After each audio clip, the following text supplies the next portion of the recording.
Hey guys, Happy New Year and welcome back to Creating Creators Podcast. I'm really excited to kick off the 2025 season with this guest specifically. I'm really amazed and blown away by the Birmingham creative community for its diversity. We've got tons of different type of people as well as different types of creatives. And it's really great to see the kind of work that and the variety of work that's coming out of Birmingham. On today's episode, I had a chance to sit down and talk with Sho Hill. Sho is an incredibly talented videographer, filmmaker, but then also just a creative in so many other ways. Specifically, Sho has been DJing for the past year. I've really seen just his almost metamorphosis into this sort of new version of himself. And it's been really exciting to see. And I think there's been a lot of people just in the creative space in general, but also just in Birmingham in general, that have not only witnessed this transformation, but sort of enjoyed the creative expressions that Sho has been able to perform. This was really a great interview. I really just enjoyed hearing from Sho. I personally feel like I learned a lot about ways that I can grow as a creative and as a person. And I'm really excited to share this interview with you today. Check it out. Sho Hill, thank you so much for joining me today on Creating Creators Podcast. Really excited to talk with you. I feel like I said, I think whenever I was talking with Madison Bullock, I sort of said that I finished up the trio. And now I feel like I've sort of, I'm finishing up the quartet, maybe, is more along the lines of what it is. Because I know you, Madison, Jacob, and Dustin. I've followed Dustin probably the longest, and through him I was introduced, I think, to each of y'all on his social media, and so it's really neat to finally sit down and talk with you. Thank you for joining me today. Thank you for having me. Yeah, those three started off working with Dustin at Telegraph. Then Madison came in also at Telegraph and became friends with Jacob through Dustin after he started hanging around us. And I mean, we've been really close ever since. And some of my best friends at this point, if I'm being honest. Yeah, man. During that time, Telegraph was, I mean, they had just sort of like the highlight reel of staff. It seemed like, man, it was incredible. Yeah, I was literally going through this the other day with one of my friends that at a place that I work at now, and I was kind of reminiscing, and I'm like, yo, like looking back and seeing who all was on that team, and then like following up with everybody who has like since left and kind of done their own thing. It's kind of insane to me that many people with that much talent was on the same roof all at one point. And I always brag and say or I always say that I'm lucky to have worked around that amount of talent, because for me, I've only been shooting for a couple of years now, and like there's no way I would be where I'm at now if it wasn't for Dustin, Jannard, working with Madison, and that's just scratching the surface of that. We're like even getting into people like Kat, who used to be down in Birmingham, Michael Sutherland, like so many people came through specifically just on the video team, not to even mention the rest of the designers as well. So, and just everybody from the account management team too. Like it was really, it was a wild time for sure. Yeah, yeah. I mean, I can imagine holding on to a team with that kind of quality in sort of an agency type setting is really tough because everyone has the capabilities of going out on their own at any point. Well, and I don't want to get too far into your journey, but I'd love to know throughout this at some point. I'd love to know what it is that you've gone to now as far as your company. But we can get into that later if Yeah. you think that's probably better. Yeah, we can get into it later. Okay. I mean, or we can touch on it now. Either way. Well, let me go ahead and jump into the slides. I want to respect your time, and they sort of help me Mhm. stay a little bit more focused, I would say. So first of all, just tell me in general, who is Show? Who are you? Tell me your background. Where'd you grow up a little bit? Anything like that, man. All right. So who is? I'm gonna start with my background. My background. I've always been around Birmingham, Alabama. But I've always went to school to Leeds, like literally from kindergarten, actually like pre-K all the way up until I graduated high school. Leeds. So I had one school. And during school, honestly, I didn't really consider myself much of a creator just because I don't think I ever had an outlet in a sense, or at least growing up, I didn't recognize any like creative outlets I had, necessarily.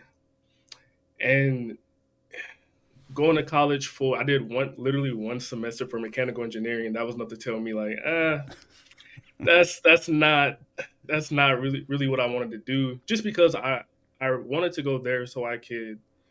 I'm really big into cars, and I wanted to design, like custom parts for like street like professional racing. Essentially, I wanted to learn how to create, whether that be performance parts or like body fabrication. I wanted to do Yeah. that, but after going to college, I was just like, I can't sit in this classroom all day. Like, there's no way I can do that after doing it for so many years already. So we left, and honestly, we just kind of, I just kind of sat at home for a while and really didn't have any direction. And this takes us into COVID, so everything's on lockdown. I have literally nothing going on. Um, and I just started getting curious due to cars about cameras because with nothing going on during COVID, I'm an extreme like extrovert, so I just had to find a way to get out of my house, and the only thing that was going on was like like street racing in downtown. And again, I love cars, so going out there just kind of like watching everybody. I wasn't really a racer myself. It was more so just I just loved cars, so I like being in that environment. Um, and so one day I just had this idea like, oh, it would be cool if somebody was like documenting this or like, just having footage of this for whatever reason.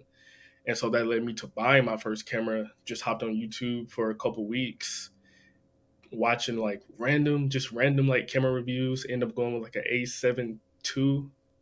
One of my favorite Mm. YouTubers at the time was Northern Borders. I think that's like what really tied the knot into me getting a camera. Just watching his, he also did a lot of like car photography, but also like a lot of like street night street photography. That's what really got me like cars at night in the city. That's what got me into photography. And after doing photography, I was like, oh, okay, I kind of want to play with video a little bit. And once I started video, I never looked back, to be honest. And so that's my journey into cameras and just trying to honestly tie them back into how that kind of went from like here to here. I was recording a behind the scenes video for a music video. So there was a music video happening, but I was on the BTS for it. And I um, woke up that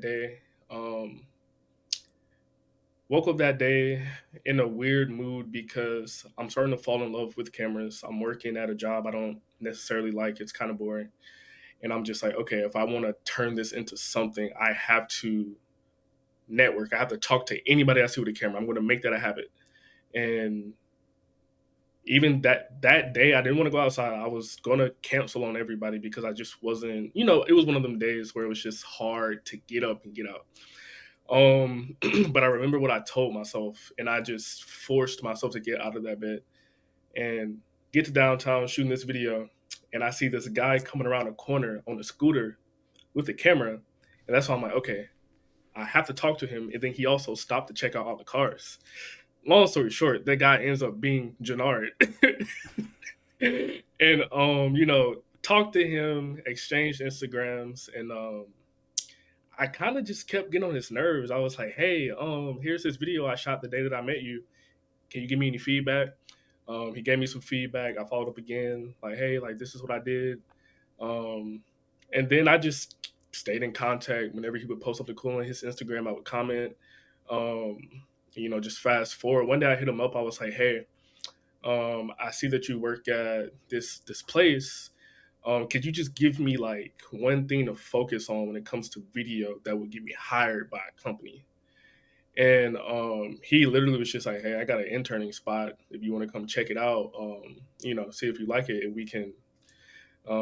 If it works, it works." And again, long story short, that just decision in life kind of propelled not only my video journey, but my creative journey in general. Because I don't think, had I stepped out that day and met him, that any other creative ventures would have started for me, really.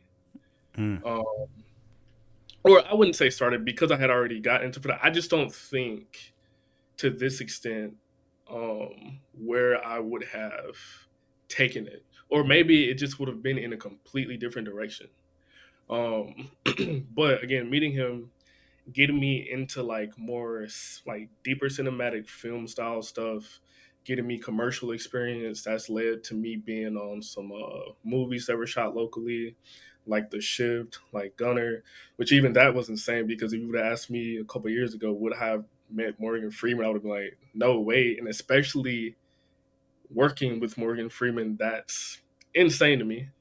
Um, but just kind of coming back around to my journey now, so shooting all of this video, um, I eventually went freelance after working at the company with Jannard, and I just wanted to find. I did experience some type of burnout. I just wanted to find like my love for video again.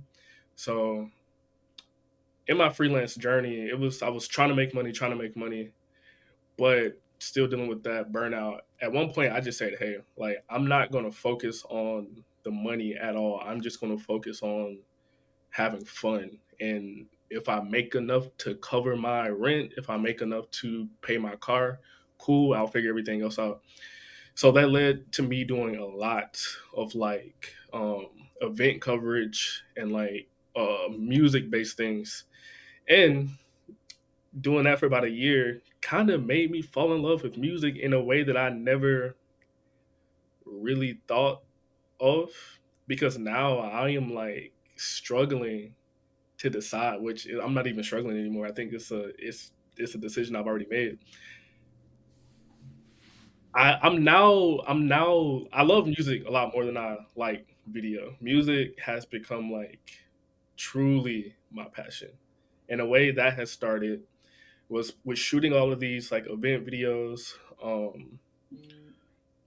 It was just always cool to me. Like I'm capturing people like in this moment, creating um I'm seeing people create this energy that makes other people have a great time.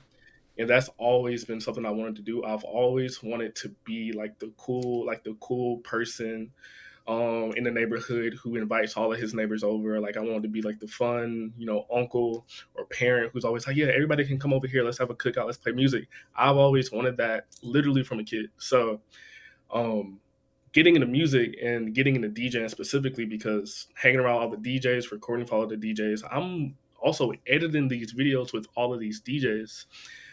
This the amount of time I can sit here and like study what somebody is doing, not only because I'm in the field with them, but when I take the footage home and I'm like watching these people do something, I still have the audio from the event, and it's kind of like, okay, like without me even knowing it, I'm picking up on these like skills, and it's kind of just like, oh, I like it came to a point where I was like, okay, I think I have good music taste.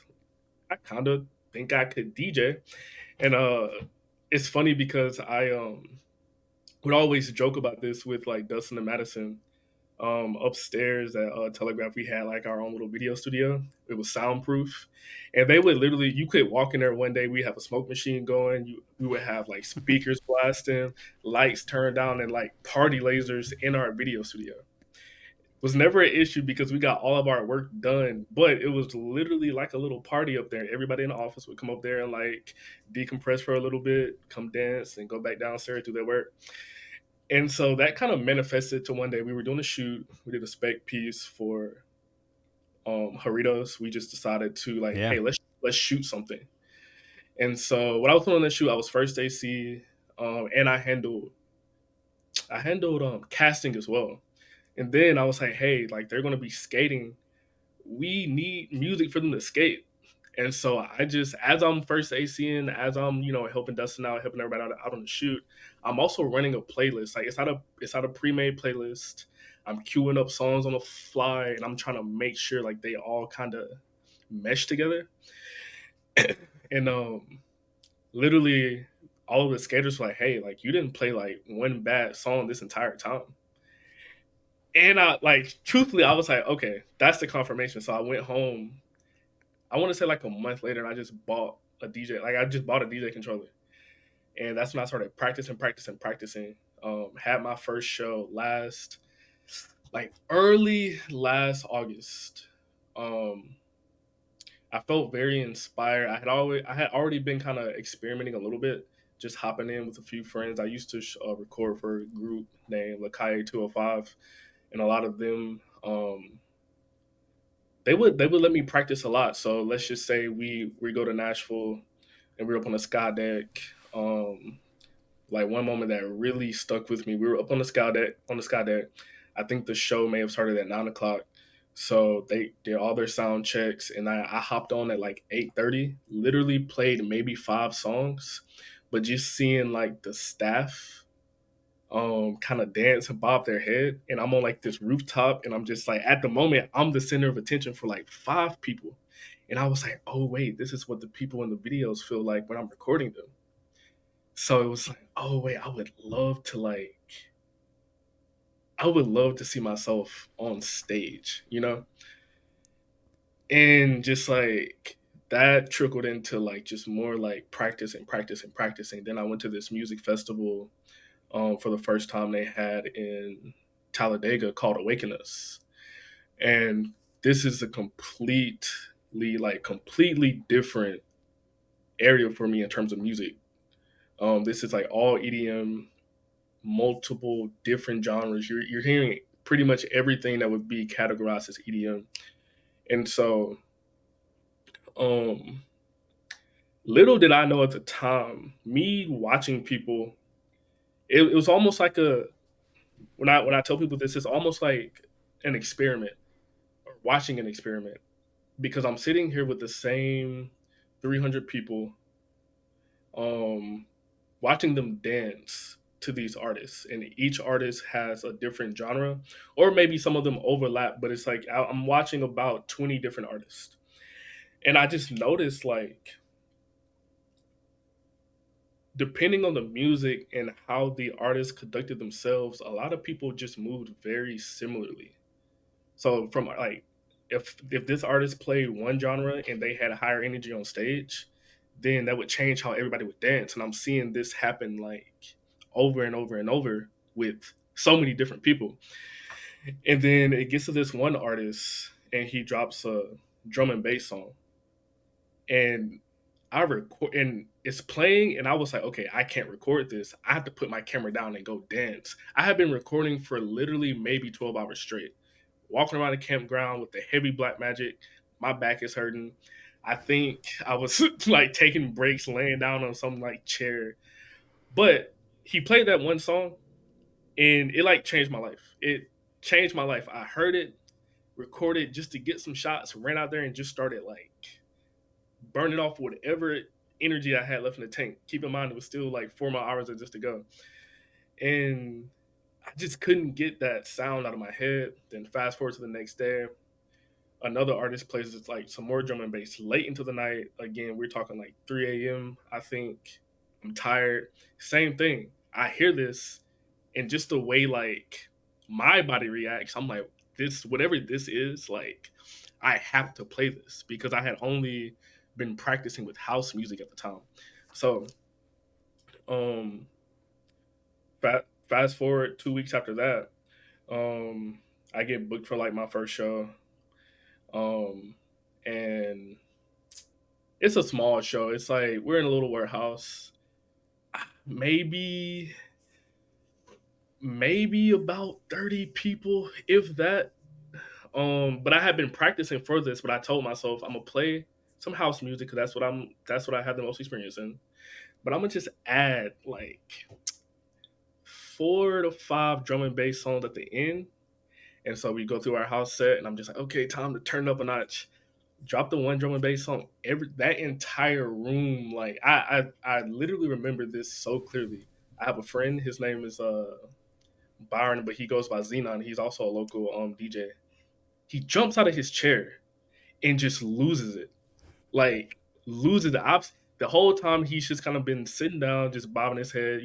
He'll get up and kind of bob a little bit, but the moment I dropped it, he jumps up and just starts going crazy. Everybody around him just also their energy just went up. And it was just like it felt so natural to me too, because I feel like drum and bass would be a very hard, not a very hard, but I feel like it's one of the more challenging genres to DJ just because of how fast it is and how dynamic it is in terms of like just the way the songs are constructed. It's very easy for it to get sloppy. And it's a very active DJing style too. It's not so necessarily smooth. It's very, very choppy, twist, like very fast. So it's kind of intimidating, but it just came so natural to me. It's almost like the best way to describe it, if my body had this is perfect. So when I was growing up, I always liked to sprint. I always loved the feeling I get when I sprint because it put my body in like an instant flow state. And I think it's because of whatever my heart rate is when I'm running, it's a natural like calm for me. I kind of like being in a bit of chaos. And drum and bass is very chaotic, and the BPM of drum and bass is I think 175, and somebody told me like that's like a sprinter's like typically like a heartbeat, like when you're running around that 175 BPM.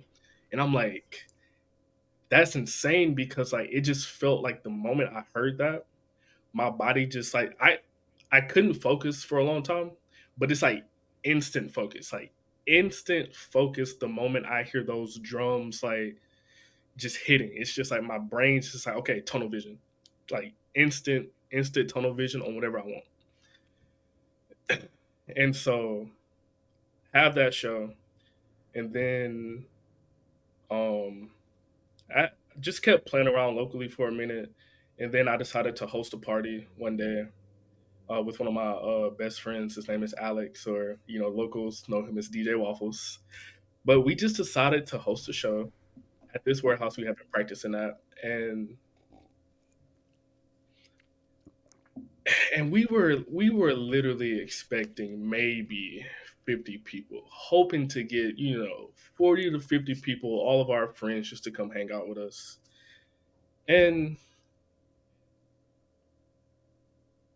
the day, 2 days before the event, we're stressed out because we've been doing like so much promo. We have like 30 ticket sales 2 days before, and we're like, okay, 30, like cool, like we 30 people, like that's a lot of people to come like hang out with us and actually like spend a couple of dollars just to come hang out, with just two random people, in the city.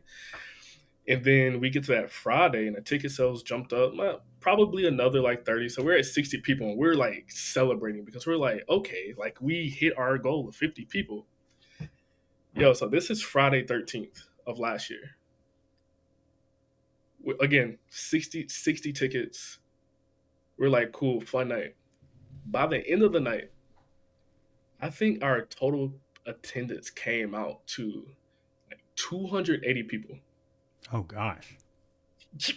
Like, and it probably was closer to 300, but it was at some point it was just like, what just happened? Like, what happened? Right? I don't understand anything what's going on right now. We're like we're running out of change because we didn't put money in the cash box for that. Like, we're running out of just like waters. We're like, okay, you gotta run and go get water. You know, all of this because we're like, oh, we didn't expect this many people to come. And I mean people from everywhere. You have people all in production. You have like these college kids. You have like the people I met through music. The people who I met from the like car scene. Even like a lot of the people from the Latin group, the Lakai 205. It's like such a diverse group of people came together for this music event. Um, Not to mention we had a lot of DJs. So I think we had about 8 or 9 DJs. The party started at 8 o'clock. It didn't end till like 4 or 5 a.m. and we had to kick people out at that time. But it was just mind blowing to me to see that diverse of a group come together and stay for that long and just have fun just from a wild idea that we kind of just came up with. And like I said, that was last year. Fast forward just a complete year later, we throw a music festival at Sloss Furnaces that had around 700 people in attendance.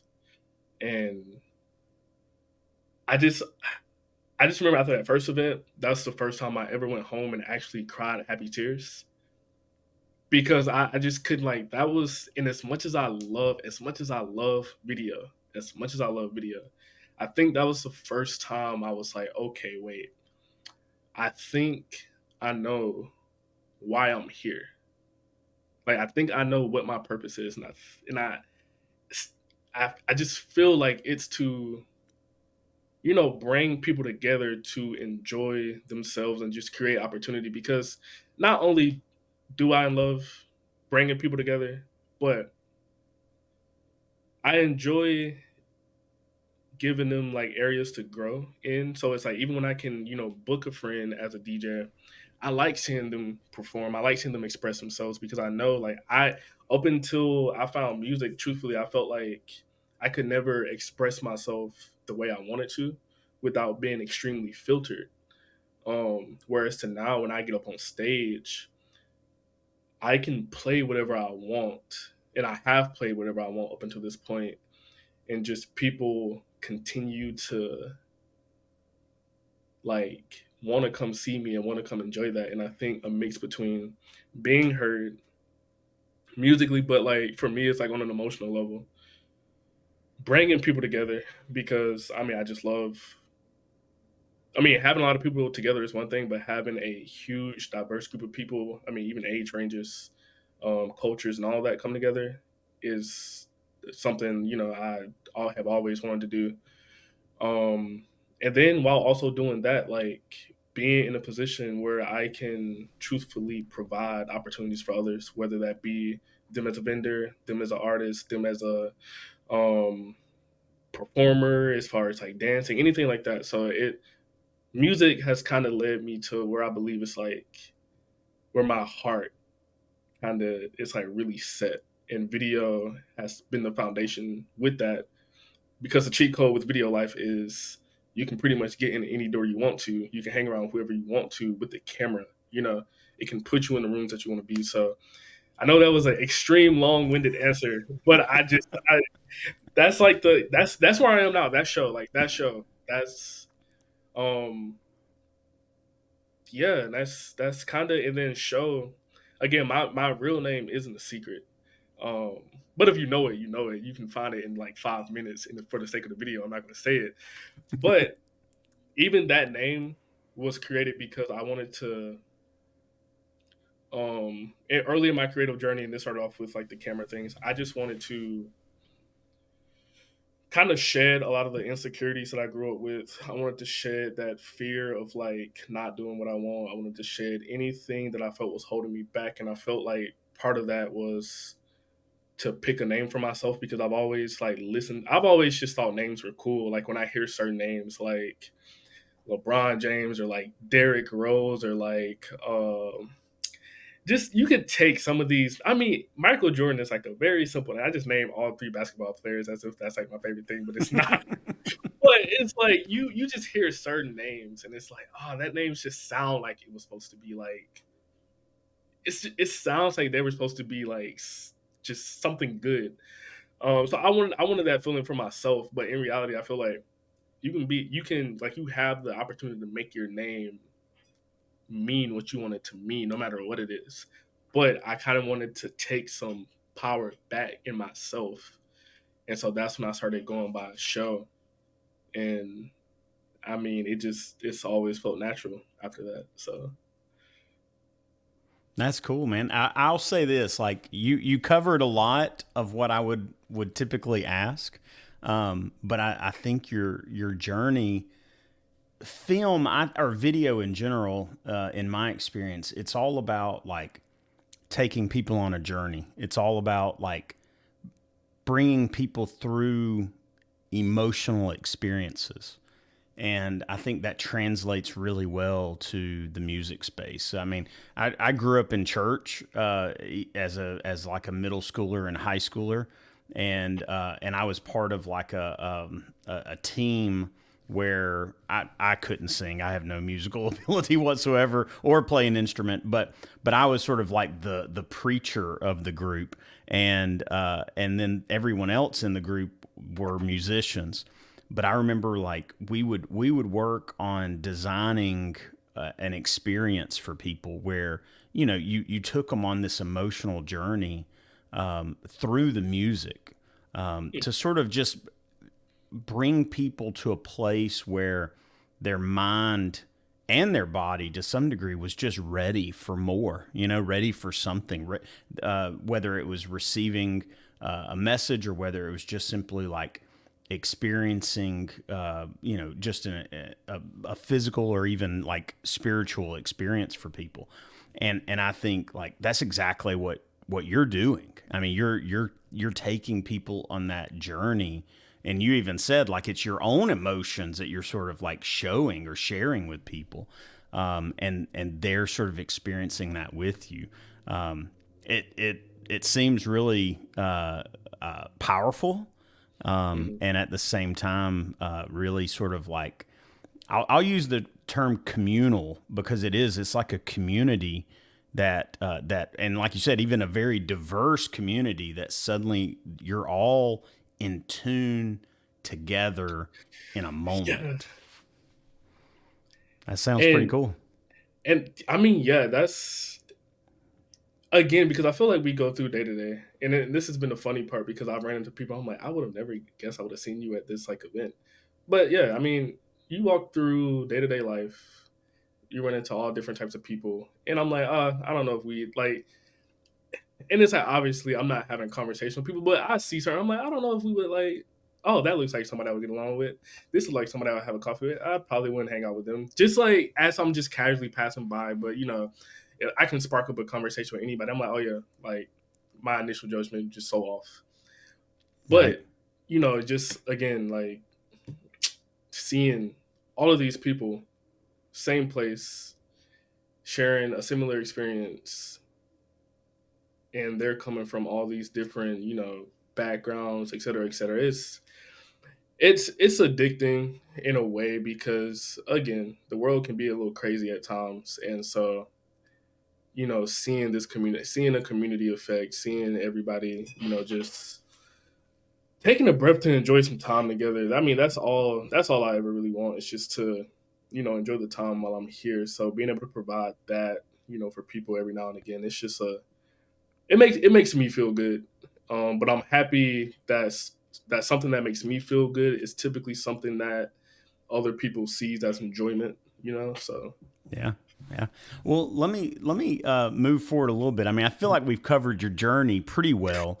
I do wonder like some of the moments in your journey going from video to music, specifically DJing.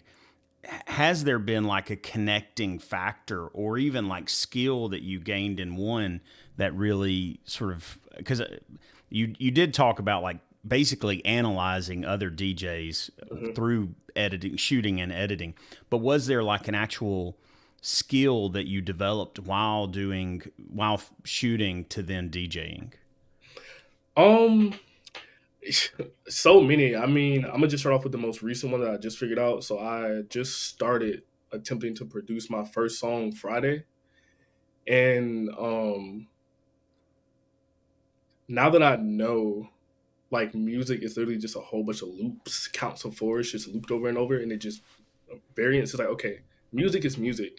And as I'm like constructing this song without having I wanted to make a very hype song, but as I'm making this song, I started adding lyrics to it, and then all of a sudden the melody comes in, and then this is supposed to be like a, we're partying, partying, partying, but I found myself adding in like rain sounds, opening car doors, walking sounds. I'm adding like phone calls, and so I made this track, and it's not done yet. It's nowhere near done, but I kind of sent off like a rough version to a couple friends, and I'm telling them like, wait, this thing, like constructing a song isn't as hard as I thought. Now mixing and mastering and like making it actually sound like cohesive when it comes to like frequencies, whole different ball game. Right. A lot to learn there. But as far as like building a song, it's very similar to building a video. And I literally have a text, a group chat with Dustin, Jacob, and Madison. And after I sent this to him, and I'm like, hey, like, this is very similar to like making a video. If you have vocals, that's essentially your talent. Your drum pattern and melody, it's kind of like your establishing shot. Like, those are the main thing. I feel like that's what people dance to. And then everything after that is essentially B-roll. So it's like you're taking, like, before the melody starts, maybe you add a quick like riser to get into the melody, which to me is like, okay, you have like a really strong shot. Let's tease it a little bit with maybe a detailed shot, and then we zoom out. And like, so when I'm making this song, I'm able to it's just straight visual at this point. Like, Yeah. yes, there are Yeah. sounds, but I'm watching like this song goes from, in I didn't mean to make it like a sad song, but it goes from like just music to now there's this guy on the phone with his girlfriend. He hangs up the phone, and then he is just saying like he doesn't want to see her anymore throughout the song. And then it's like the music is like kind of like his mad emotion. So I just picture him like, okay, if he just got off the phone with his girlfriend after like some breakup, apparently, what is he feeling? He's probably feeling very chaotic. He's feeling angry, but he's feeling like, sad too. But the melody is a happy melody because it's like that pinch of hope that like maybe it's not over yet, but it comes back. So it's like, but I'm looking at this in my head, and it's like all of a sudden I'm adding in like a sound of like some guy opening up a car door, sitting and strapping on his seatbelt. He's driving. You hear the windshield wipers. You hear the rain pouring. It's like, oh wait, I just made like a whole video, but it's in the version of music. So That's really cool. I mean, just even while you were describing some of it, I was imagining, just like the ambient sound that we put into music mhm. so many times. There was a guy, Jesse Driftwood. I used to watch all of his Instagram reels, and this guy would take like ambient sounds and mix it into the music, like to where the ambient sound became part of the rhythm of the video. And that's sort of what I'm imagining you're doing, but you're doing that without the visuals. The visuals sort of live in your head, but Yeah. the same skill, the same sort of storytelling kind of techniques that we use in video. I mean, you're implementing right there in your music. I think that sounds like a great combination. I was just watching. Oh goodness, I'm gonna forget his name.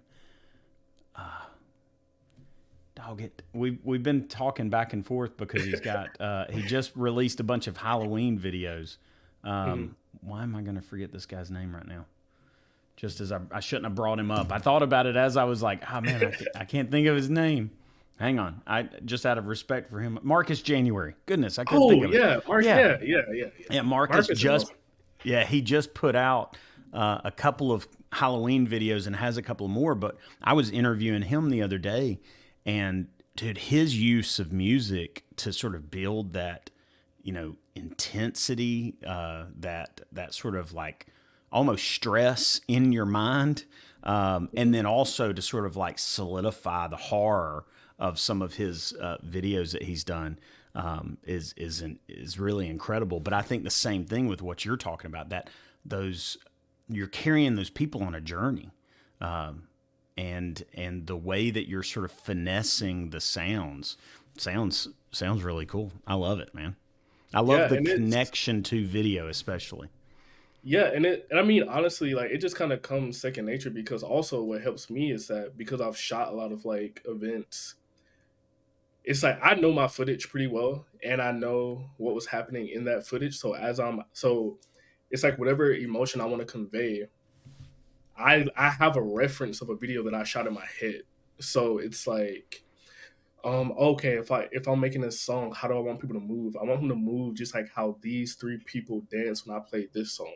So what was it about that song that provoked them to do that? And then so I keep experimenting, and then when the footage that I shot in my head matches, or even this, I've done this before too. I've done this before too.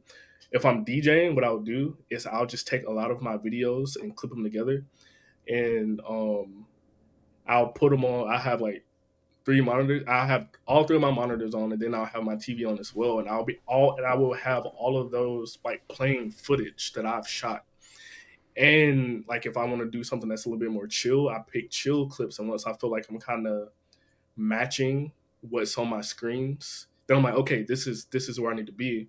Or if I want to do something like very like high energy and every like jumpy, blah blah blah blah, it's like, okay, I'm gonna put that on my screen, but now I need to mix music to where I'm like, okay, can I see them actually doing this mix? So like having just that visual reference, and again, I feel like I could take clips online and do that, but having lived in those moments as well, then it's like, okay, I know exactly what they were listening to. I remember how this person was feeling from my perspective. Like I remember the entire energy in the room. So it's just like, how far can I immerse myself while I play? And then just general sound design in video, like it's very similar in a way. Like you don't have to get as deep with the sound design in terms of like frequencies and stuff. Like you can, and probably let like a lot of big movies and things do that. But I mean it is it's different, but it's not too different. And especially with today's music, a lot of the like plugins are very like visual based. So I feel like it's like a perfect marriage of like skill sets, honestly. Yeah. Yeah. I would love to see, especially this song that you're working on now, like the idea Mhm. of going ahead and putting visuals to that, even if it's like while you're on stage, those visuals are sort of playing, Yeah. whether it's some type of, I mean, it could be abstract or it could be very sort of in your face obvious, like windshield wipers, like you were talking about, even the Mhm. rain, just those kind of visuals would be really amazing, I think, to just sort of bring that whole world together for you, especially considering that you have at least lived in both of those worlds. But man, I think I love the tie-in. I love the way that you just sort of explained the connection between the two pieces. So, all right, well, let's talk about this, man. You've talked about show, you've talked about your journey. What is this, and where did it come from, and how do you move around in it? I'm assuming the spikes don't point inward, so it's not like some like torture device that you're wearing, but it has that look a little bit to it. Yeah. Um, you know, I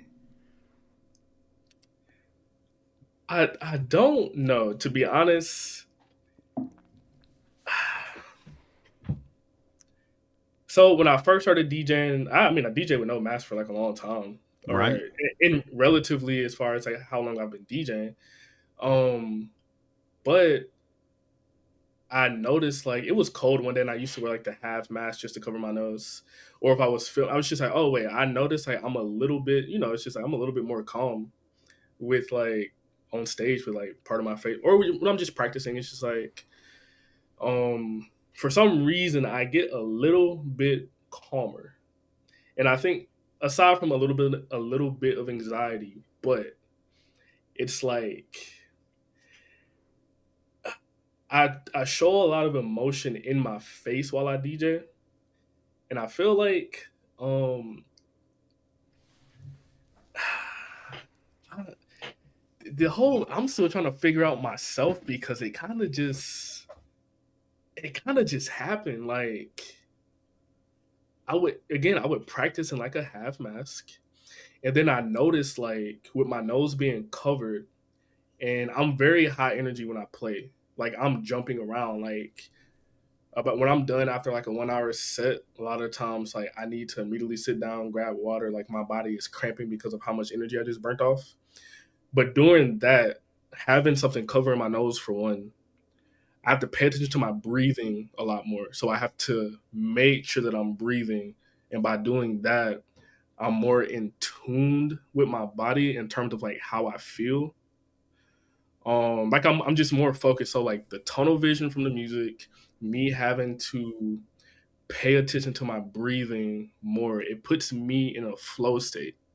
Hmm. Um, and not only with it putting me in a flow state, I get very, very into it when I DJ, and I know like my facial expressions are probably crazy.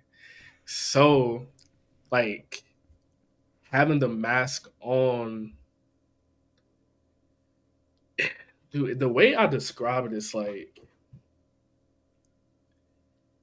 it gives me this feeling of like I can go all out without looking crazy, you know?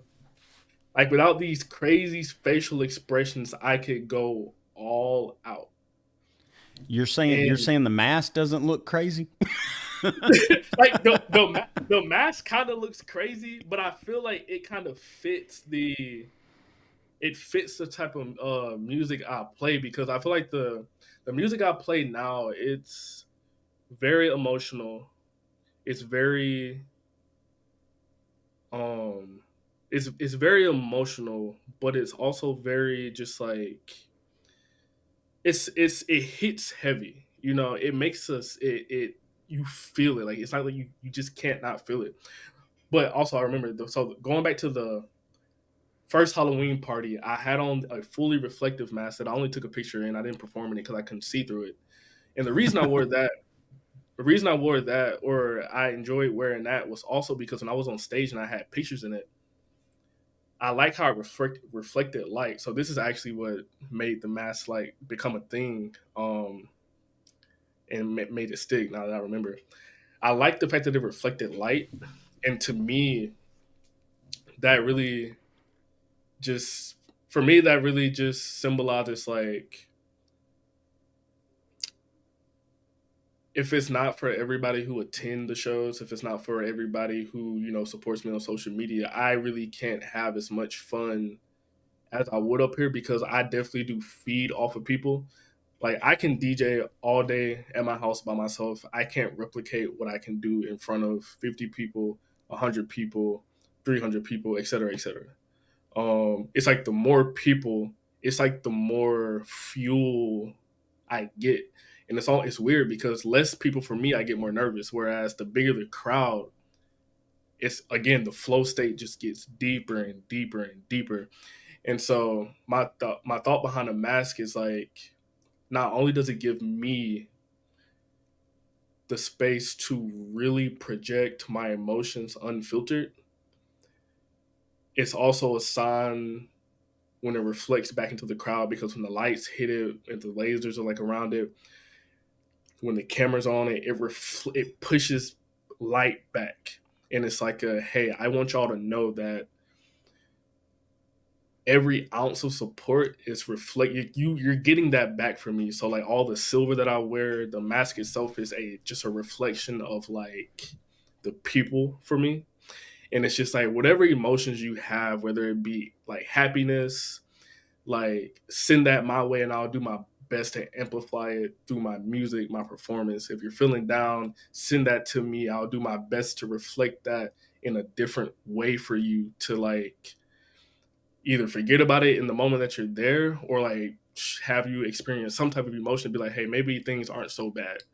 So it's almost like a mirror. It's like a mirror, but it's also like imagine you're shooting a laser at something and then that laser bounces out in 8 different ways now because I like just amplifying the energy that people give me, amplifying the emotions that people send me because like I said, not only am I pushing out what I feel,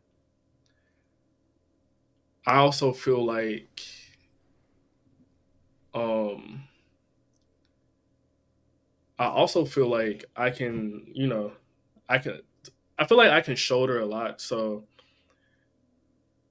if I can make people's days better, I really enjoy that. So it's kind of like a yes, like whatever you have on your chest, thank you for being here. Whether you're the happiest person in the world, whether you're the saddest person in the world right now, you decided to come share a moment with me, and I'm gonna do my absolute best to send that to you tenfold. So Yeah. Well, it's got a really, I mean, it's got a really cool look. I can only imagine it's challenging to breathe in a little bit at least, but yeah, also, I mean, like I think what you're saying, especially in the lights, it looks amazing whenever all the lights sort of reflect off of it.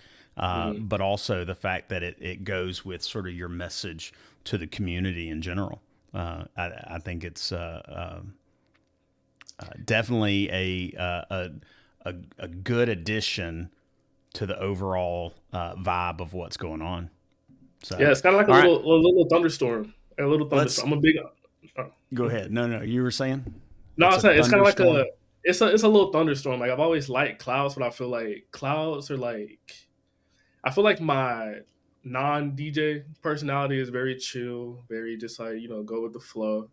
But I feel like when I'm on stage, still the same person, but it's just those lightning strikes, that thunder that follows it, and it's just I feel like that the mask and just overall kind of how I dress kind of is like okay, simple, but these like flashes of like silver, it's just like the loud noise or like that flash of light that comes. Yeah. This photo here, is this from that event at Sloss? Yeah, yeah. Yeah. No, it what I've seen from it is that the one that you've got the video called reinvention? Yeah, yeah. Okay, so that's part of that. That was this event here. Same event. Yeah, yeah. That was. It looks amazing. It looks. I mean, Sloss is a really cool place anyway. In this though, I do want to touch on a little bit of like your message in this, and I think this goes with a lot of what you already said about your journey in general. But there is this idea of like transforming from what you were to what you are now. How much of that is like the DJing, like changing jobs, and how much of that is like you yourself sort of being reinvented as a person, or like even the name, going from what you were your former name to show. I mean, it started. I mean, really, it's me as a person, but what DJing and music has done for it has amplified that even more. I would say. So it started off with the basic. Hey, like I'm show. This is a new version of me. This version of me doesn't have the insecurities that I grew up with. Like this is pretty much I created this character in my head, which was just me. But a couple years down the line, it's like I want to grow into this person who, again, isn't afraid to say what he wants to say, isn't afraid to take a risk, isn't afraid to do this and that. And so that started with show. Um, and honestly, even with video, like it was just like again, I'm stepping into a creative field. Like video is allowing me to be around people that I probably wouldn't necessarily approach, but it's like it's getting me around more people. It's getting me around uncomfortable situations, but good situations, because it's like, okay, I'm having to challenge myself, giving me a creative outlet. I have to get better if I want to stay, relevant or stay making money. Like I have to continuously get better. And it's like, let's keep chopping away, chopping away. And it was like video took me here. And then I feel like it got a little stagnant. Or maybe not stagnant, but it was just smaller growth. But then again, the music just instantly, like in terms of like transformation, it just the amount of growth personally, like the personal confidence that it just given me, the sense of like self, the sense of purpose, like the feeling of, just the feeling of maybe I found what I'm really talented at and what I would want to do the rest of my life at. Because truthfully, with video, like I said, I really enjoy it. But pretty much since day one, I've always said video will be my foundation to doing whatever I want to do. I didn't know what that was at the time of saying that, but I said it'll get me money. It'll get me in different rooms. It'll get me the opportunities to be around whatever I want to be around, um, which is how I thought about it.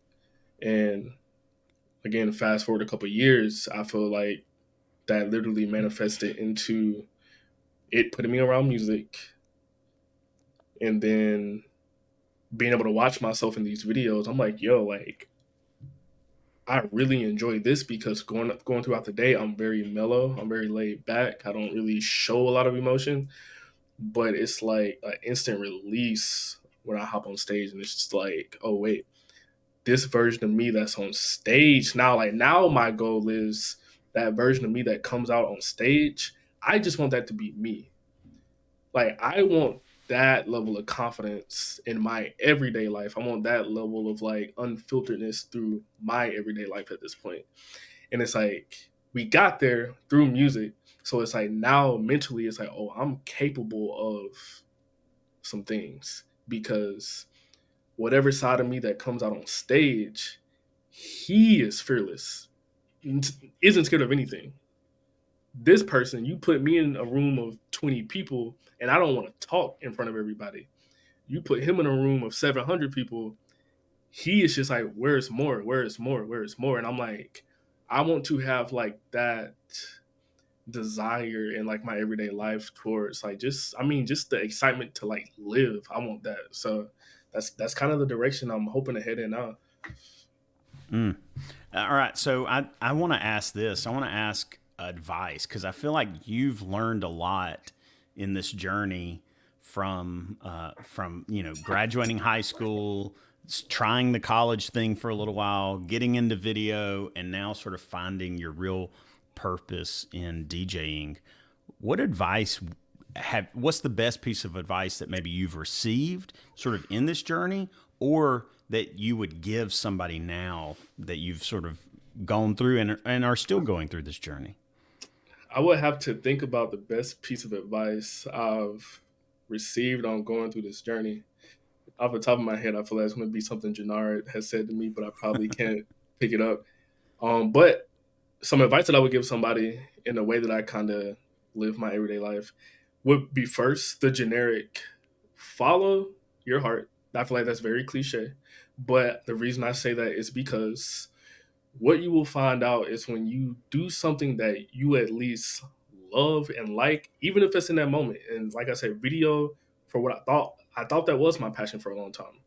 Um, so I followed it. I took whatever risk, and I just chose video over a lot of things, and that has led to me trying harder, pushing myself harder. But it's not out of a, oh, like I just, it was exciting. It was like I may be tired, I may be going through it, bad headspace, but I'm gonna always find a way to shoot video because it makes me happy. It makes me happy for multiple reasons. Like I said, I love meeting new people. I love creating. So follow your your heart in terms of like if it's pulling you to do something. If you want to if you want to draw, just draw. Like, just, you don't have to instantly make it a job. Just make sure you make it some type of priority in your life. So if you have something that's pulling on you emotionally, definitely lean into that, because it can either be a gateway to something bigger, or that can be the bigger thing for you, for one. Another piece of advice I would say at this point, which I'm learning now, is, I mean, it's really, whatever you want to do, just make sure you're putting yourself in that environment. Um, I can only, truthfully, the reason I've been able to grow as a DJ as fast as I have is because I was around that environment already. Same thing with video. Only reason I was able to get to where I was at this speed, I feel like it's because of my environment. So you have to surround yourself with people that you want to be similar to. Like, you can't hang around athletes all day and then expect to be the world's best chef, you know? That's I think that's like my main thing is like surrounding yourself with the people you want to be around, and like just truly following what you want to do. And then I would say a more concrete piece of advice is, I mean, preparation. And preparation can look different on so many levels, whether that's organizing your room to prepare you for what you want to do in life. Like how my setup, I make sure like anything music related is close to my desk. I make sure my camera's always in sight. I don't ever want to like, even though I make sure I can always see my camera, because it's nothing for me to pick up my camera and run outside and go film something if I'm feeling a bit of like dullness. And I think I recently touched up on this. I've created like my own digital workspace that caters to me. Like, I know myself well enough to know, like, hey, I'm gonna need a bit of reassurance while I'm also trying to chase my goals. So when I open my page, I have all of my goals. I have a how do I feel tab, what phase of my life that I'm in right now. Right now it's labeled reinvention. Um, and then it's just like you really just figuring yourself out and cater to all of those things. So it's like, again, I have my goals listed out next to reassurance, because I know in my life, like, it's a lot of days I don't want to get out of bed. It's a lot of times that I don't feel the best, but it's like having a picture of myself on stage in my most fun moment. Um, it can be enough to be like, okay, like you are that person that is fearless. You are that person who will chase and chase.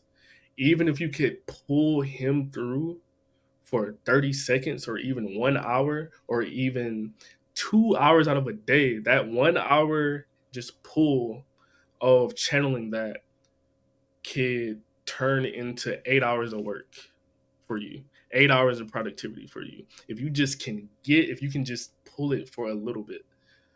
So if you know something, if you have something that works well for you, pay attention to that and incorporate that into your daily life, whether it's reading it, seeing it constantly, a poster on the wall. Make sure you tend to your needs.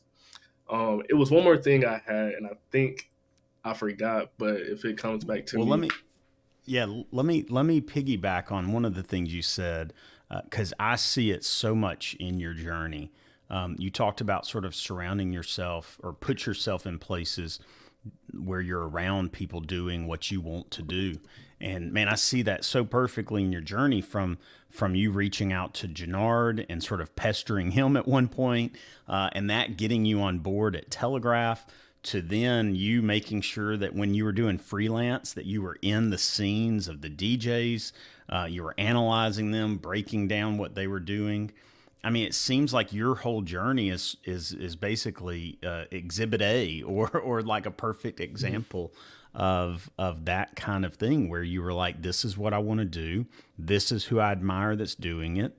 let me get around them, not to mention I can't even imagine the amount of hours. I mean, I know in video space for me, the amount of hours I've put in. I can't imagine you did that in video and you then did it again in DJing. I mean, the amount of just, what do they talk about? They say something about 1,000 hours or something like that.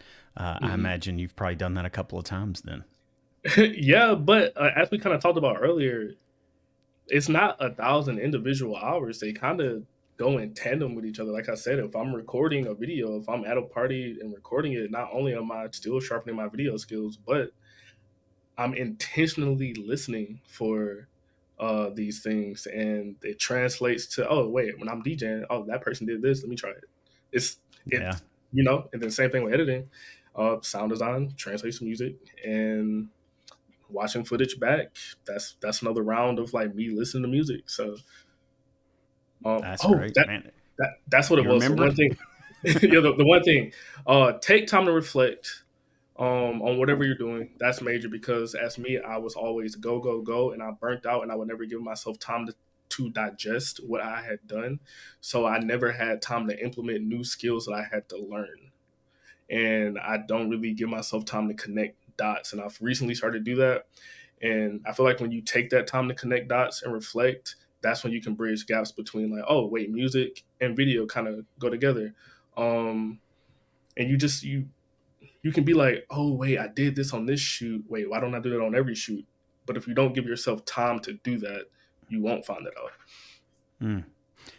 I think if nothing else, you need to start like sessions where you allow people to call in, man. I feel like as a 41-year-old man, I've learned a lot from you. I'm like, man, I need to start doing that.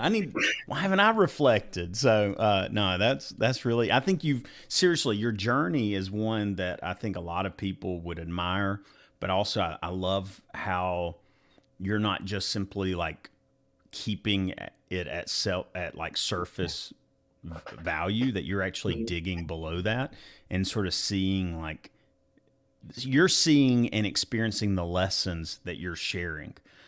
So props to you on that, man. It seems like the reflectiveness, not only of your mask but also of your mind. Like that's good, because I think too many times we just sort of we go through and experience things and we don't ever step back and actually think back through them.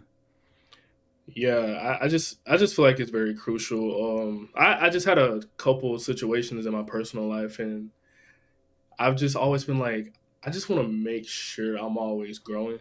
I don't, whether that's in a on a technical skill level, on a like inner emotional level. I just always make sure, like, my main thing is I don't want to be stagnant in anything in my life. I just want to make sure that, I mean, it's the simple rule of 1% better every day. So it's like I have to know where I'm at in order to track my 1% every day. So just Hmm. constantly asking myself, like, um, what can I do better? What did I do this time that worked? What did I do that time that didn't work?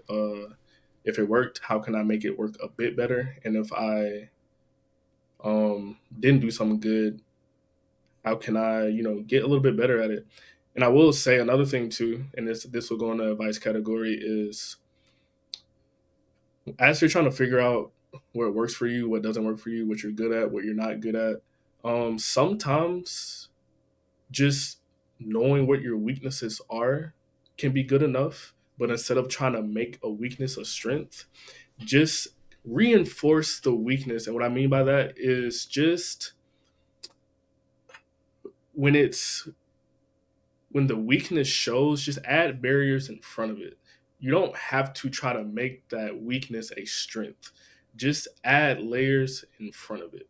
Like, again, reassurance. It's like some things I'm just going to experience in my day to day life, and it's like I can't tell myself I'm gonna never be depressed. I can't make depression go away forever. But what I can do is add barriers, add layers to where, again, I can implement, whether it be quotes, whether it be pictures of myself, whether it be memories that reinforce, like, oh, okay, this was like a week ago.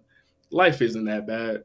And it's like after I see though, it's like, okay, yeah, we're back on the up. So just that 1% better every day. And then really pay attention to what your strengths are and make those better, and let your weaknesses sometimes be the weakness and just add barriers before you get to them. Yeah, yeah. Like I said, man, I think your understanding of what you've gone through, um, the transformation as well as sort of the lessons that you've sort of learned through your journey. I think it says a lot about your mentality of that experience, but then also just shares with others some really good lessons. All right, so what's next for you, man? And I'm curious to know specifically, like, are there more, like, are you planning to do any more in video, or have you pretty much gotten out of video? It sounds like you still hold on to your camera, so you're not abandoning video entirely. But in general, what's next? What's next for you in the video space? What's next for you in the DJ space? What do you have coming up? Anything like that? Well, I know you've got one big thing coming up, right? Your Halloween Rave of Thrones. Yeah.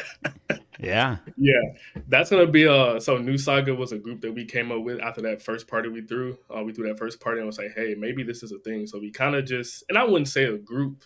It's kind of turned into like a group now, but not like a hey, I want to be in this kind of just we're just hanging out, and it just has a appearance of a group.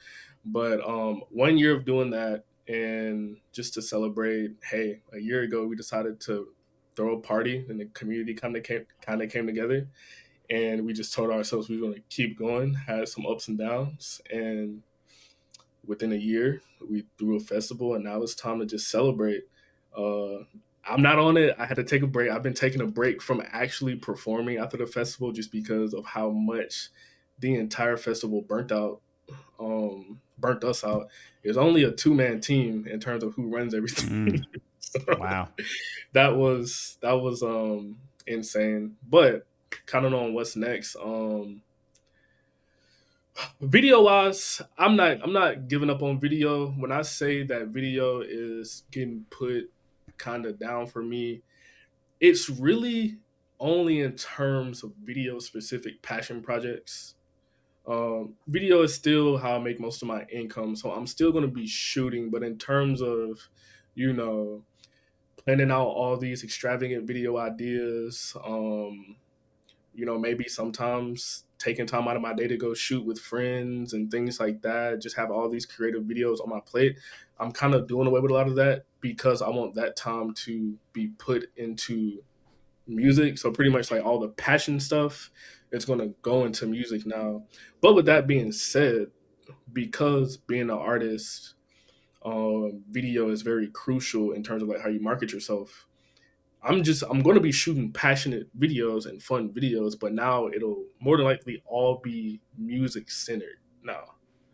And that's something I had to pivot with because kind of overwhelming myself spreading thing. Like as much as I am a DJ and a videographer, I want to say the thing that probably takes up most of my time is me being an event planner because Mm, not only do I perform at the shows, but a lot of those shows that I've played on, the people have seen me on locally, those are shows that me and Alex have put on together like fully. So um, yeah, so it's kind of just dialing back video wise, creatively, not creatively, but passion. But again, still shooting commercials, still making content, for money and stuff like that.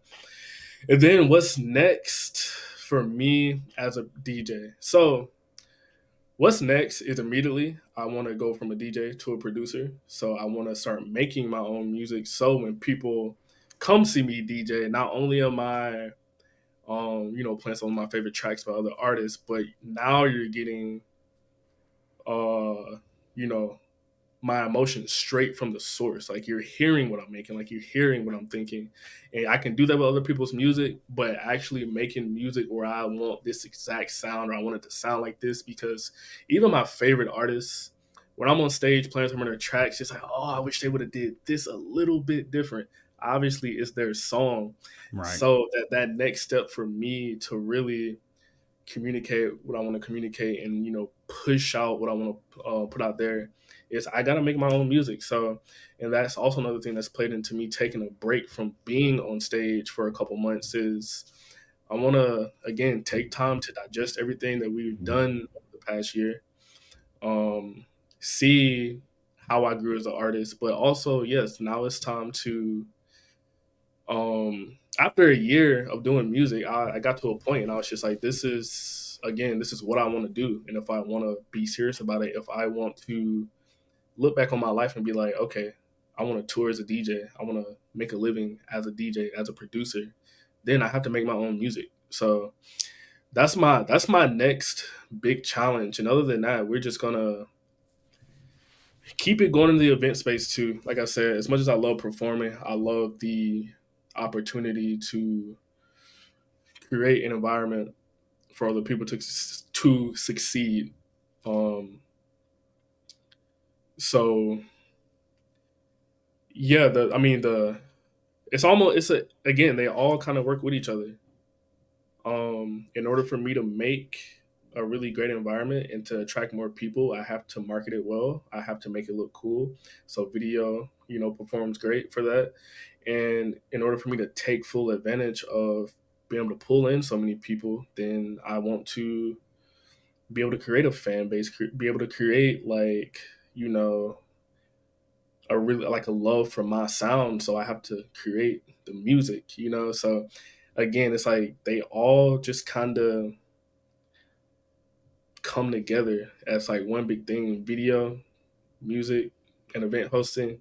And then in the future, and I think I'm a lot closer to it than even what I realize is I think stepping into fashion a little bit is gonna be brought in maybe like mid or late next year, just because um as much as you see or as much as you hear my music, it's a visual element to it. And I feel like, okay, if I can also create the things that I want to wear um, to further my message even more, then that's like the cherry on top of it all. So I think that's what's coming next. A whole bunch of music, a little bit of clothing, still some fun videos, just based in music, and hopefully it's a lot of events still coming down the pipeline. So Yeah, well, my hat's off to you on the event planning. The little bit of event planning I've done with these meetups, man, has been extremely challenging.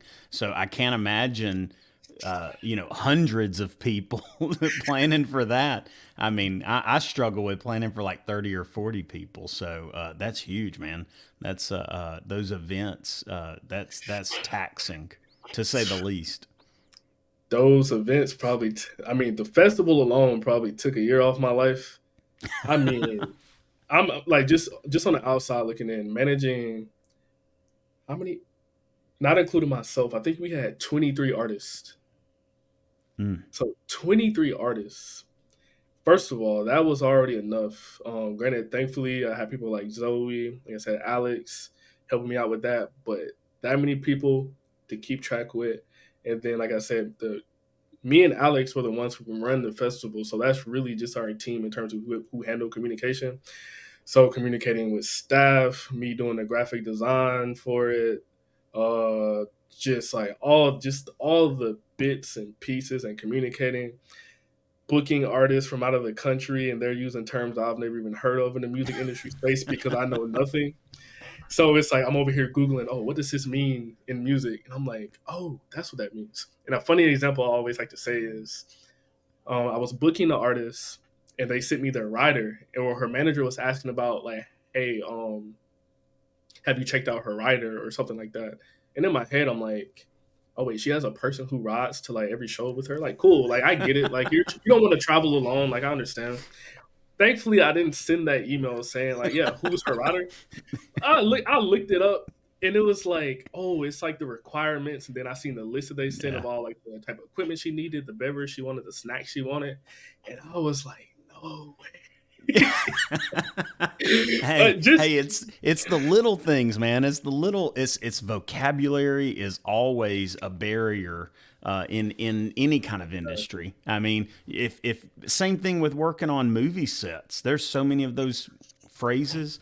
Stinger, I can't even. I'm not even going to begin to say them. Shark Say even. fin. Yeah, I have no idea what most of that stuff ends up meaning.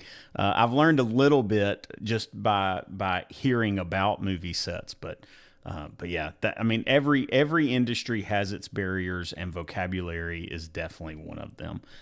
But Google definitely helps overcome those barriers sometimes. Yeah, Google is a lifesaver. That yeah. Just before you hit send on the email, especially, that would have been tough.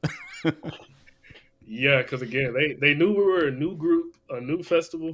So Yeah, if I would have said, "Hey, what's a router?" They would have been like, "Yeah, buddy, like hit us up later when you learn a little bit yeah, more." But it all worked out. They were great. I yeah. couldn't have asked for.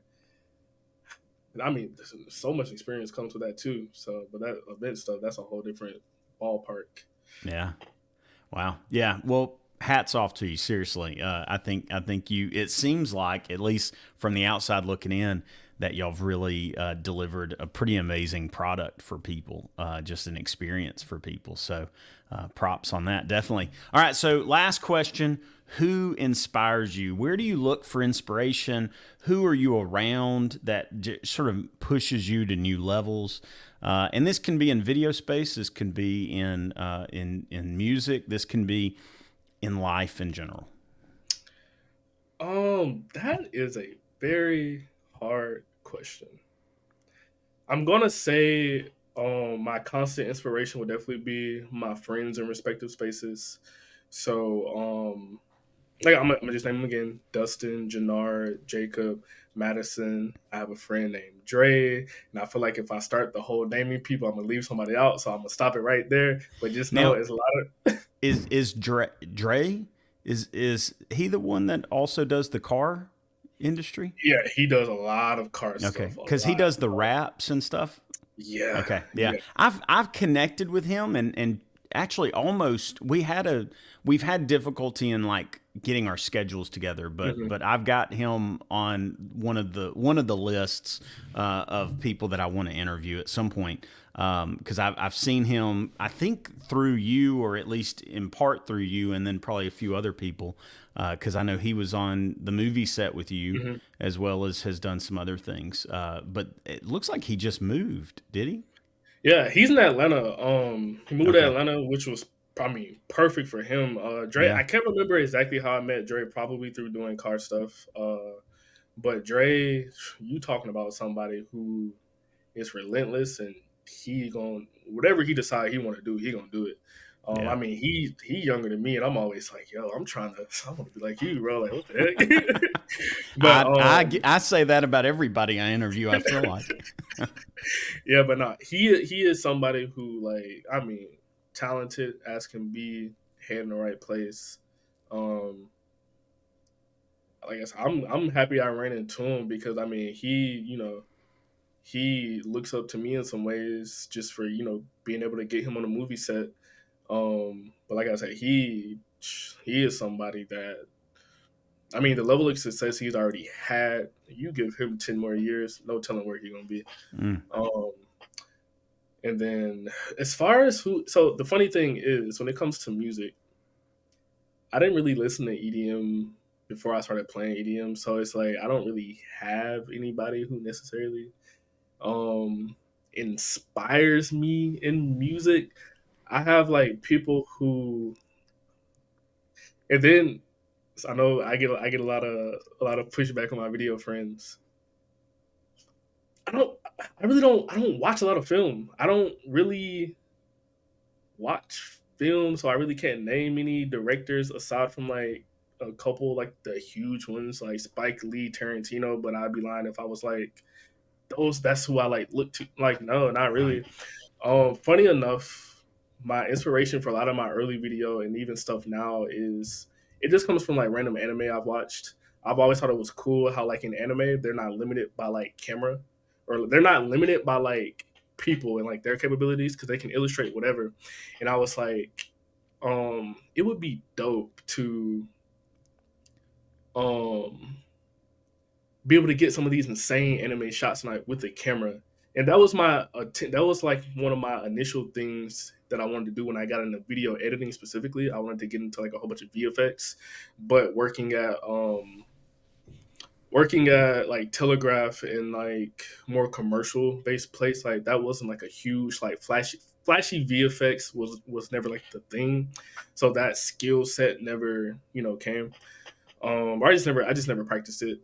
But I just like anime as far as like video, like a lot of my it's so weird because I don't know how it translates, but that's a lot of my biggest inspiration.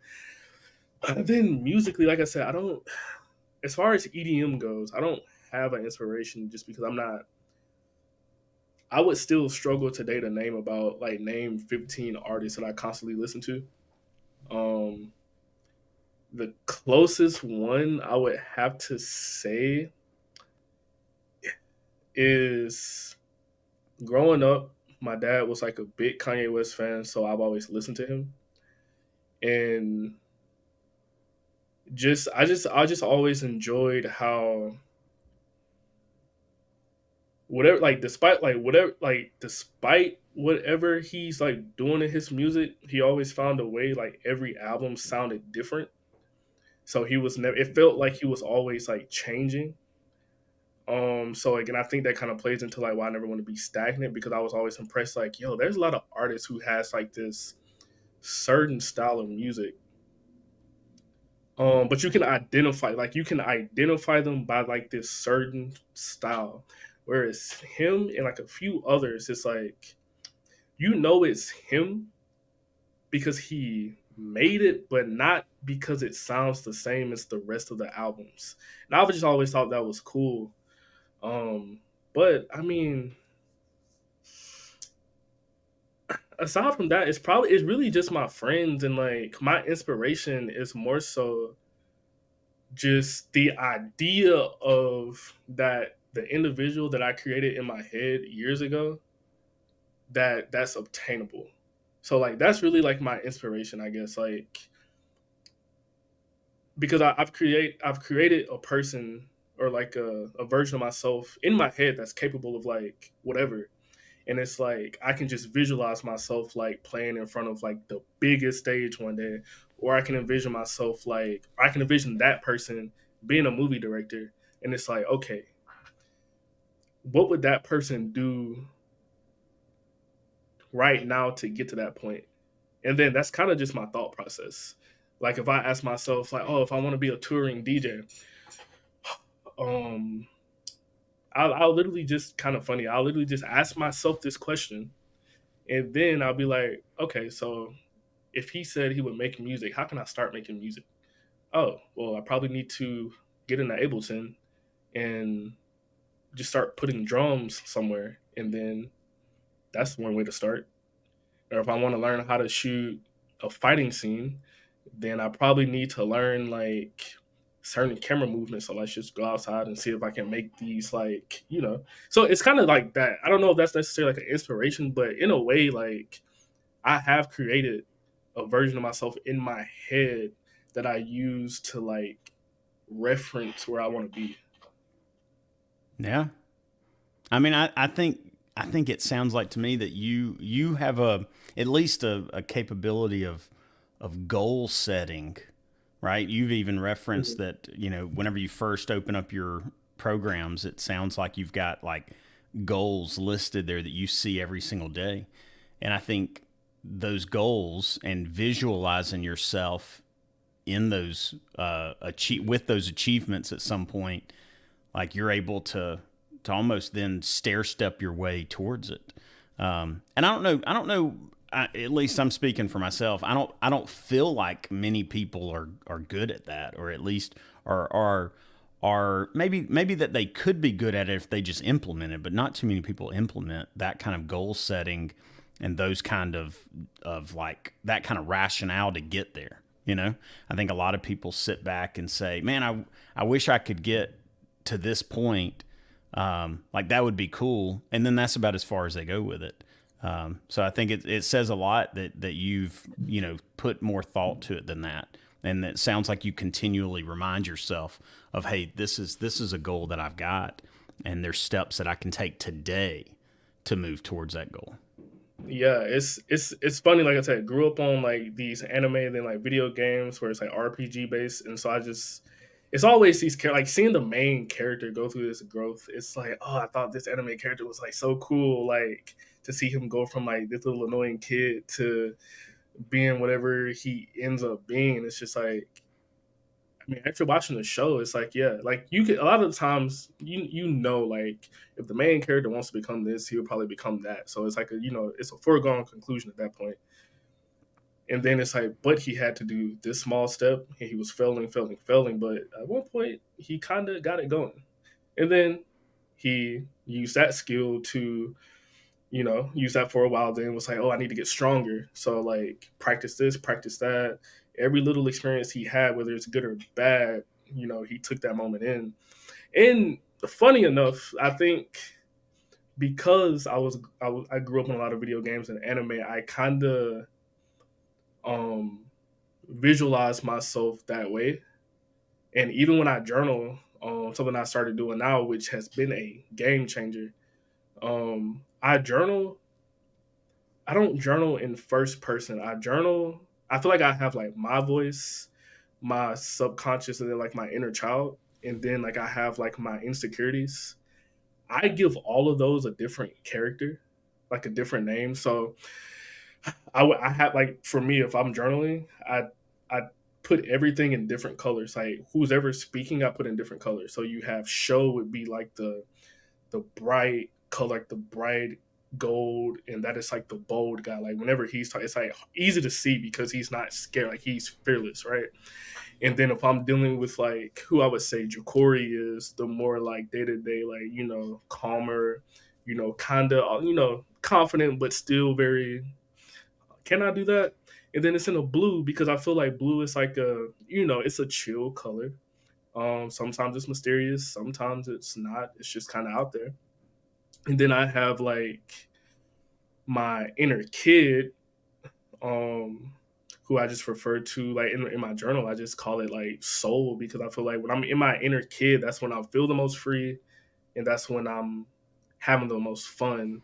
And I consider that to be Show and Jokori kind of like in one. Because I feel like like qualities of like Jokori, I would say would be like I feel like I'm pretty warm. Like I get along with people easily. Like I just I'm happy. Like even though show is very ambitious and very like we gotta get to that, I'm happy with everyday life. Like if you told me right now I can make a living, shooting videos, getting paid decent, making music on the side, and gonna be the DJ a little bit, cool. I mean, that sounds like a pretty fun life to me. I'm not gonna, make my day to day miserable because I want something better. I'm able to enjoy my everyday life. I like the simple things. That's not gonna take away from the crazy ambitions like the other part of me has. And then so when they are like very blended together, that's when I feel like I'm at like the perfect like, okay, I'm happy in my day to day, but I'm also still so hungry. But I'm gonna enjoy everything in this moment as well as still pursue everything else. And then I have just like when I journal for like my more like insecurities, I type it in red and I've kind of given that a name because it's like I've created a story for my journals where it's like this character that it's just called like insecure you know has gotten to Jokori a little bit and has kind of like separated show from him just a little bit. And like now the story is like them getting back intertwined together, and every now and again like this character soul, which would be like the perfect blend of both of us, he would come together and just kind of be that voice and say, no, like you're fully capable of this, like listen to that side of you.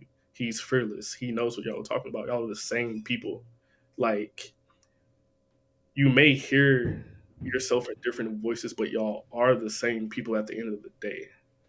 So it's like every time I get a little bit of like insecure down on myself, it's helpful to have like this character, this other voice to like pull me back up.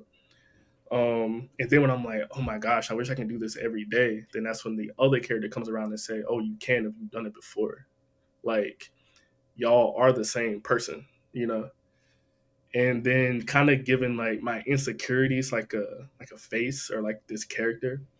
It's like as I'm going through my day to day, if I did something that I normally wouldn't do, oh, we won that battle for the day. Now that character is slowly losing confidence in itself. Now the insecure character is slowly losing his grip, slowly losing control and getting weaker day by day. And when I say that has completely changed the way that I operate, yeah, kind of crazy, but I'm gonna blame my dad for making me watch anime all my life. So I don't know that. I mean, that way of dissecting your feelings and even like personas, um, it sounds like a little bit maybe unique, I'll say, and maybe a little bit like odd from the outside looking in. But at the same time, it seems like that could be really helpful in overcoming, especially in internal sort of mhm. turmoil, because you are able to isolate. Hang on, look, like this isn't who I want to be, and this isn't necessarily who I am all the time. But this is who I can become if I allow myself to, and so that even the most negative aspects of ourselves, if we're able to isolate that and point it, I'm thinking of my own self, even like the way, I mean, I have negative tendencies at times. If I isolate those, then I can recognize when I start moving in that direction and I can pull myself out of it potentially. Or at least after I get out of it, I can be more forgiving of myself because I understand that, hey, that's not who I always am. And there's ways that I can weaken that side of me. I don't know. That sounds wise, man. It sounds real wise. And again, from a 41-year-old man, it sounds like maybe I need to learn a few things from Sho and Jacori and from Soul and whatever you didn't I name the just other one. What yeah, no, it's wasn't literally there? just it's just no, the name is just insecure. Like it's Oh, just straight up, Insecure. That was it. Yeah. it's just insecure. And that came because I wanted it to be very like straightforward, like what I was speaking about. I heard something that changed my life. And it's something I've always wondered because I'm like confident in myself for sure because I know what I'm thinking all the time, but I can't act on it all the time. And so I heard somebody say, hey, like the problem is you don't need to have higher confidence. A lot of people have confidence. The issue is over life, you have things that happen to you that creates insecurities. The confidence is always here. The thing is, the thing that moves up and down is your level of insecurities, but the confidence is there. And Hmm. so once, because people try to all the time, I'm trying to get more confident. I'm trying to get more confident. No, you need to lower the insecurities. And I was like, that makes sense because I don't consider myself as not confident, to be honest. I just have insecurities that I've gained, whether I've heard this or that or experienced this. I'm like, so how about I attack the insecurities and not try to boost my confidence because I already feel like I'm pretty confident. And I feel like that's Yeah. probably the case for a lot of people. It's like we just get stuck in that, oh, you gotta go to the gym to get confident. Like, no, you just need to lower the insecurities. Like it's a reason that like, somebody who let's just like it's so many things that can cause insecurities. Let's just say financial situations. But some people making a certain salary can be the happiest people and others can't. The salary isn't, it's the insecurity that you have regarding a salary or like regarding the shape you're in or like regarding your skill at something. It's not the confidence most of the time. Yeah.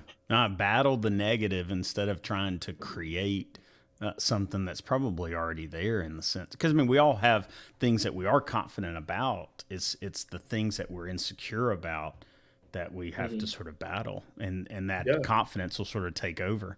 So, because like a, a I lot of a lot of kids are very confident. Like kids are fearless and confident. So it's again, you think about a kid who can do anything, then all of a sudden he gets older, his confidence is going away. He just experienced life, and life gave him a bit of insecurities. Yeah. Well, Sho, seriously, thank you so much for talking with me today. I really feel like I've been through a therapy session, and I feel like I'm going to benefit from this a lot. So I've got a lot of reflecting that I need to do after this conversation. But seriously, I think what you've accomplished, both in video space and the music industry in a relatively short period of time is really amazing. And I think the people you've surrounded yourself with is definitely instrumental in that success that you found, but then also is just sort of inspiring to the rest of us. I think the Birmingham creative community, and especially sort of the corner of which that you sort of work and live in, is really incredible. But thank you again for just joining me today. Of course, I'm grateful, to have this opportunity to share. It was great meeting you. Yeah, I'm happy that you had a good conversation. I mean, seems like you enjoyed it. So look forward to coming to one of the creative meetups. Actually, like I was supposed to come, Yeah. but I was so tired. Yeah, man, you signed up and I was like, he's going to be there. I was gonna be there, but I think that night I went to sleep at maybe 3 a.m.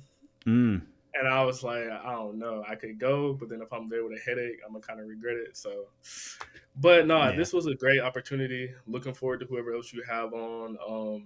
Like I said, all of my friends that you talked to was like, yo, Ryan's dope. Like, can't wait to hear you on him. So I'm just very grateful for the opportunity to be here, and also just shout out to Birmingham because it was a moment where I wanted to leave Birmingham, but through like the creative ventures, it's not going to be here my whole life, but it has made me love the city. I would say whether I leave in a year or two, 5 years at least. When I do leave the city, I think it'll be a place from like, yo, like this is nice. Whereas before, it was very much like I just want to get out of here, so something to do.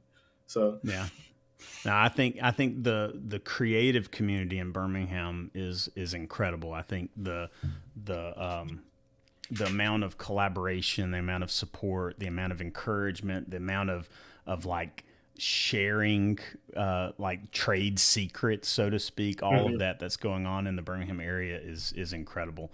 And props to you for being part of that, man. I think what you're creating in these opportunities that you're doing with the DJing is something that I'm sure so many people that are in those venues being a part of those events definitely appreciate. So props to you, seriously. Of course, like I said, I love everybody in Birmingham. I just thank everybody who has came and support me. Share any piece of content I've shot and just came to a show. Like it means the world. So